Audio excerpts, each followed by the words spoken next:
CPI സംസ്ഥാന എക്സിക്യൂട്ടീവിൽ സെക്രട്ടറിയായി ബിനോയ് വിശ്വത്തെ നിശ്ചയിച്ചതിൽ ഒരു അസ്വാഭാവികതയും ഇല്ലെന്ന് മന്ത്രി പി പ്രസാദ്.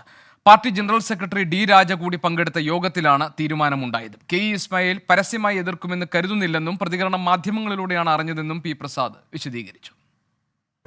അല്ല, കെ ഇസ്മായിൽ എന്താണ് പറഞ്ഞതിനെ കുറിച്ച് ഒരു ധാരണ എനിക്കില്ല. ഞാൻ കലാമോദര ഇൻ്റർവ്യൂ കണ്ടില്ല, മാധ്യമങ്ങളോട് പറഞ്ഞു എന്നുള്ള അറിവ് മാത്രമേ എനിക്കുള്ളൂ. പക്ഷേ പാർട്ടി സംസ്ഥാന എക്സിക്യൂട്ടീവ് സഖാവ് കാനൻ രാജേന്ദ്രൻ്റെ ആകസ്മികമായ നിര്യാണത്തെ തുടർന്ന് യോഗം ചേർന്നിട്ട് സഖാവ് ബിനോയ് വിശ്വത്തിനെ ആ ചുമതല ഏൽപ്പിക്കുകയായിരുന്നു, സെക്രട്ടറി ചുമതല ഏൽപ്പിക്കുകയായിരുന്നു. അതിൽ അസ്വാഭാവികതയായിട്ടുള്ള ഒന്നുമില്ല. അങ്ങനെ എന്തെങ്കിലും ഉണ്ടെങ്കിൽ ചൂണ്ടിക്കാണിക്കേണ്ടത് അഖിലേന്ത്യാ നേതൃത്വമാണ്.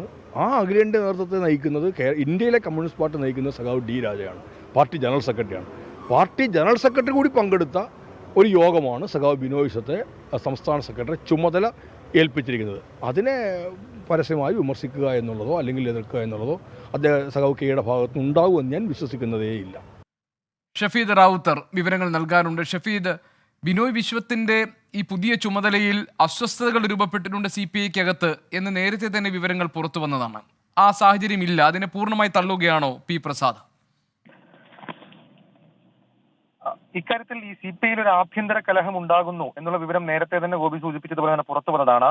ഈ പാർട്ടി സംസ്ഥാന സെക്രട്ടറിയായി ബിനോയ് വിശ്വത്തെ തിടുക്കത്തിൽ നിയമിച്ചതിനെതിരെയായിരുന്നു പരസ്യ വിമർശനവുമായി മുതിർന്ന നേതാവ് കെ ഇസ്മായിൽ രംഗത്തെത്തിയത്. അദ്ദേഹം പറഞ്ഞത് പാർട്ടിയിലെ കീഴ്വഴക്കം ലംഘിച്ചാണ് തിടുക്കത്തിൽ ബിനോയ് വിശ്വത്തെ നിയമിച്ചതെന്നും ഈ പാർട്ടി സംസ്ഥാന കൗൺസിൽ ചേർന്നാണ് സെക്രട്ടറിയെ പ്രഖ്യാപിക്കേണ്ടത് എന്നുമായിരുന്നു. പക്ഷേ ഇപ്പോൾ ആ പ്രതികരണത്തെ പൂർണ്ണമായും തള്ളിക്കൊണ്ടാണ് നിലവിൽ ഇപ്പോൾ മന്ത്രി കൂടിയായിട്ടുള്ള പി പ്രസാദ് നിലപാടെടുത്തിരിക്കുന്നത്. അദ്ദേഹം ഇതുമായി ബന്ധപ്പെട്ട് വ്യക്തമാക്കിയത് ആ തീരുമാനത്തിൽ ഒരു അസ്വാഭാവികതയും ഇല്ല എന്നുള്ളതാണ്. മാത്രമല്ല ഈ ദേശീയ സെക്രട്ടറി ആയിട്ടുള്ള അടക്കമുള്ള ദേശീയ നേതാക്കളടക്കം പങ്കെടുത്ത യോഗത്തിലാണ് അങ്ങനൊരു തീരുമാനം ഉണ്ടായിരിക്കുന്നത്. അതുകൊണ്ട് തന്നെ അക്കാര്യത്തിൽ എതിർപ്പുണ്ടാകേണ്ട കാര്യമില്ല. സംസ്ഥാന എക്സിക്യൂട്ടീവാണ് ബിനോയ് വിശ്വത്തെ നിശ്ചയിച്ചത്.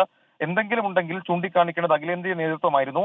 Party general secretary D Raja കൂടി പങ്കെടുത്ത യോഗത്തിലാണ് തീരുമാനമെടുത്തത്. കെ ഇസ്മായിൽ അങ്ങനെ പരസ്യമായി എതിർക്കുമെന്ന് കരുതുന്നില്ല എന്ന മറ്റുള്ളൊരു പ്രതികരണം മന്ത്രി പി പ്രസാദിന്റെ ഭാഗത്തു നിന്നുണ്ടായി. അതേസമയം CPI-യിൽ ഇതുമായി ബന്ധപ്പെട്ട ചില തർക്കങ്ങളടക്കമുള്ള കാര്യങ്ങൾ രൂക്ഷമാകുന്നു എന്നുള്ള സൂചനകൾ കൂടി ഈ ഘട്ടത്തിൽ പുറത്തു വരുന്നുണ്ട്. ഗോപി, ശരി. ഷഫീദ് റാവുത്തർ ആണ് വിവരങ്ങൾ നൽകിയത്.